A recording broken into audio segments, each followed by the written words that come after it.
जंगली शेरों ने मिलकर एक गधे का शिकार किया, लेकिन उनमें से एक शेर ने कहा, इसे मारो मत, मेरे पास इसको लेकर एक बेहतरीन योजना है।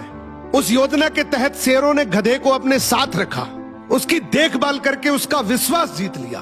फिर एक दिन उसे वापस गधों के समाज में भेज दिया, पर इस बार वो गधा एक गधे की तरह नहीं, बल्कि वो एक शेर के समान गधों का राजा बनकर वापस आया था, जिसके पीछे सभी शेरों का साथ था। इसलिए बाकी सारे गधे इससे डरने लगे और उसके खिलाफ बोलने से कतराने लगे। अब शेर जब जब उस गधों के झुंड को देखने आते, ये गधा अपने समुदाय के गधे को शेरों को खाने के लिए दे देता।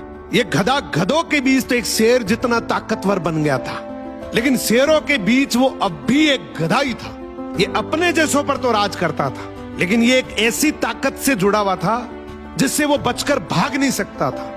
इसने हजारों मासूम गधों की कुर्बानी दी, सिर्फ ये सोचकर कि इससे मैं और ज्यादा ताकतवर बन जाऊंगा। एक दिन ऐसा आया कि सभी गधों ने एकजुट होकर उसका विरोध किया और ये ठान लिया कि इस बार शेर जब भी शिकार करने के लिए आएंगे तो हम में से कोई नहीं जाएगा, चाहे उसका परिणाम कुछ भी हो।